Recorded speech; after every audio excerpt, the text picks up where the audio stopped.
स्वागत है आपका the real India news channel खबर वही जो सच हो। नमस्कार, आप देख रहे हैं the real India news channel खबर वही जो सच हो।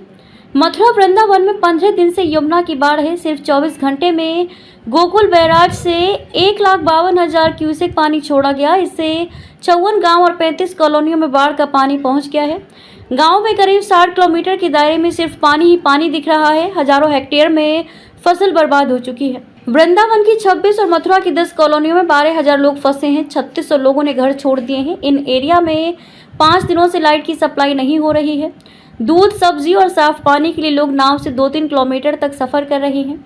लोगों का कहना है सरकारी मदद तो राहत शिविर में मिल रही है, लेकिन बाढ़ के पानी से घिरे मकानों में अंधेरा होते ही बदमाश असलाह लेकर घुस आते हैं। नाव पर सामान लूट ले जाते हैं। घर छोड़कर कैसे जाएं? पुलिस की मदद भी नहीं मिलती। बच्चों को सुरक्षित जगह शिफ्ट किया है। यमुना नदी डेंजर लेवल से 1.49 मीटर ऊपर बह रही है। यमुनापार इलाके में दाऊजी अड्डा, हंसगंज, नगला, चिरंजी, बिशनगंज, तिवारीपुरम सहित कई कॉलोनी में यमुना नदी का पानी भरा है। ईसापुर इलाके में घरों की एक मंजिल डूबी है। गोकुल से रमन रेती ब्रह्मांड घाट होकर चिंताहरण मंदिर जाने वाला रूट बंद है। कारसनी रमन रेती आश्रम में पानी भरा हुआ है। गोकुल का मुरलीधर घाट पूरी तरह से नदी में डूबा है। हालांकि बांके बिहारी मंदिर तक पानी नहीं पहुंचा है। मथुरा एडमिनिस्ट्रेशन टेंट लगाने, भोजन और दवाओं उपलब्ध करवा रहा है। हम सब ने पहले वृंदावन के केशी घाट इलाके में पहुंचे। यहाँ मुख्य परिक्रमा मार्ग पर 4 फीट तक बाढ़ का पानी भरा था। थोड़ा आगे बढ़ने पर कुछ लोग एक नाव पर बैठे दिखाई दिए। यहाँ महिला मार्गश्री से मुलाकात हुई। वे कहती हैं बाढ़ का पानी घर में घुसा है, रहने का कोई ठिकाना नहीं। परिवार में 6 सदस्य हैं, इसलिए अब 2 नाव को जोड़कर ही घर बना लिया है। नाव पर ही गेहूं सुखा रही हूं ताकि उसको पीस कर रोटी बनाई जा सके। बाढ़ की वजह से जिंदगी तो मुश्किल हो गई है। श्याम कॉलोनी में रहने वाले मनोज कहते हैं घर में सामान कैसे छोड़ दें, छतों पर ही बसे हैं।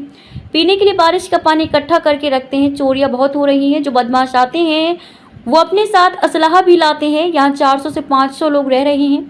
पुलिस की मदद भी नहीं मिल पा रही। जो लोग खाने का सामान देने आते हैं उसी से हमारा काम चल रहा है। ज्ञानकुंज में रहने वाले रणधीर कहते हैं 4 दिन से लाइट की सप्लाई नहीं है। हम मार्केट में जाकर मोबाइल चार्ज करते हैं क्योंकि रिश्तेदारों से बात करनी होती है। खाने पीने की बहुत दिक्कत है। श्याम कुटी के ओपी सिंह पानी के बीच जाते हुए दिखे। कहने लगे हमारे घरों में 5 फीट तक पानी भरा है।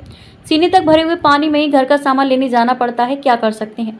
बच्चों को रिश्तेदारी में भेज दिया है। घर की छत पर तिरपाल लगा लिया है, वहीं रहते हैं। दिक्कत बहुत ज़्यादा है, मगर ये तो प्राकृतिक आपदा है। मोबाइल और टॉर्च मार्केट लेकर जाते हैं, वहीं पर चार्ज कर लेते हैं, उसी से काम चलाते हैं।